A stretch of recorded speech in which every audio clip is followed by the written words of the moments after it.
ഇക്ബാൽ സ്മാരക വായനശാലയുടെ ആഭിമുഖ്യത്തിൽ തെന്നിന്ത്യൻ വാനമ്പാടിയും പാട്ടിന്റെ അമ്മയുമായ ജാനകി അമ്മയുടെ അനുസ്മരണ സമ്മേളനം അണിയൽ ജംഗ്ഷനിൽ സംഘടിപ്പിച്ചു. This news brought to you by Kalpaga Weddings, North Parvur. S Janaki അനുസ്മരണം നടത്തി. 6 പതിറ്റാണ്ട് കാലം ഇന്ത്യൻ ചലച്ചിത്ര സംഗീത ലോകത്തെ സ്വരമാധുര്യം കൊണ്ട് വിസ്മയിപ്പിച്ച പാട്ടിൻ്റെ അമ്മയാണ് എസ് ജാനകി. ആ കണ്ടത്തിന് വഴങ്ങാത്തതായി ഒന്നുമില്ല. ഭക്തി, പ്രണയം, പരിഭവം, ആഹ്ലാദം, അങ്ങനെ സമസ്ത ഭാവങ്ങളും ജാനകിയമ്മ മറ്റാർക്കും കഴിയാത്ത വിധം അനശ്വരമാക്കിയെന്ന് Vypin block panchayat president doctor K Joshi master പ്രസ്താവിച്ചു. എടവനക്കാട് ഇക്ബാൽ സ്മാരക വായനശാല സംഘടിപ്പിച്ച എസ് ജാനകി അനുസ്മരണ സമ്മേളനം ഉദ്ഘാടനം ചെയ്തുകൊണ്ട് സംസാരിക്കുകയായിരുന്നു അദ്ദേഹം.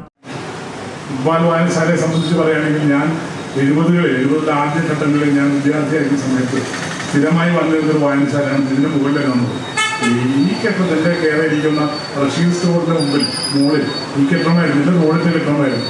അതിൻ്റെ മുകളിലാണ് നിങ്ങൾ അക്കാലത്ത് ഈ വൈപ്പിൻ്റെ ഏറ്റവും കൂടുതൽ ഗ്രന്ഥങ്ങൾ സൂക്ഷിച്ചിരുന്ന 2000 വായനശാലകൾ ഒന്നായിരുന്നു സ്മാരക വായനശാല. നമ്മുടെ രാധാകൃഷ്ണൻ മാഷാണ് അതിൻ്റെ പ്രധാനപ്പെട്ട പ്രവർത്തനമായിട്ട് ഞാൻ എന്നെ മനസ്സിലാക്കുന്നത്. ബാലയൻസംഘത്തിൻ്റെ പ്രവർത്തകരായി ഞാനും എൻ്റെ സുഹൃത്തുക്കളും നിരന്തരമായി വന്നിരുന്ന പ്രദേശം കൂടിയാണ് ഈ എടവനക്കാട് ഇക്ബാൽ ലൈബ്രറി എന്നുകൂടി ഞാൻ ഓർക്കുകയാണ് ഈ സമയത്ത്. ഇക്ബാൽ വായനശാല അതിനുശേഷം കുറേ കാലം പ്രവർത്തനരഹിതമായി പോയെങ്കിലും കുറേ ചെറുപ്പക്കാർ വയസ്സിൽ 30 പോലെ നമ്മുടെ സംഘരാജ്യെ പോലുള്ള ആളുകൾ അത് വീണ്ടും തട്ടിക്കൂട്ടി ഈ മുകളിൽ വലിയ ഭംഗിയായി നടത്തി വരികയാണെന്ന് എന്നുള്ളത് അറിയാൻ അതിലുള്ള സന്തോഷമുണ്ട്. വായനശാല പ്രസിഡന്റ് ബേസിൽ മുഖത്ത് അധ്യക്ഷത വഹിച്ചു. എസ് ജാനകി അമ്മയുടെ വേർപാടിൽ അതീവമായ ദുഃഖവും ആദരാഞ്ജലികളും അർപ്പിക്കുകയാണ്. അവർ പാടിയ കുറേയധികം ഹിറ്റ് ഗാനങ്ങൾ ഇന്നിവിടെ നിങ്ങളുടെ സഹൃദയക്ഷ സമക്ഷം അവതരിപ്പിക്കാനായിട്ട് വൈപ്പിങ്കരയിലെ പ്രശസ്തരായ ഗായകർ ഇവിടെ എത്തിച്ചേർന്നിട്ടുണ്ട്. ഇക്ബാൽ സ്മാരക വായനശാലയുടെ ലൈബ്രറിയിൽ ഞങ്ങൾക്കേറെ പ്രിയങ്കരനുമായ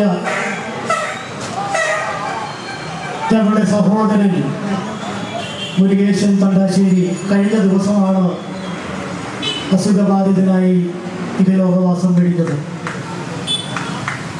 ഈ ലൈബ്രറിയെ സംബന്ധിച്ചിടത്തോളം, ഞങ്ങളെ സംബന്ധിച്ചിടത്തോളം വായനശാലയിൽ ഇരിക്കുന്ന ഓരോ പുസ്തകങ്ങളും അദ്ദേഹത്തിൻ്റെ കൈ പതിഞ്ഞ് പോകാത്തതായിട്ടില്ല. ഗായകൻ NK സോമൻ മുഖ്യപ്രഭാഷണം നടത്തി.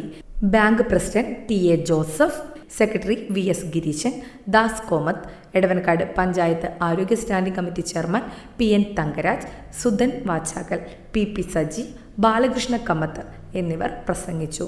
കുഞ്ഞുമോൾ, ആഞ്ചലീന റാഫേൽ, ഷീബ, ഹരി ക്ലാസിക് എന്നിവരുടെ നേതൃത്വത്തിൽ ജാനകിയമ്മ ഗാനസന്ധ്യയും ഉണ്ടായിരുന്നു. ന്യൂസ് ഡെസ്ക്, നാട്ടുവാർത്ത, എടവനക്കാട്, അണിയൽ.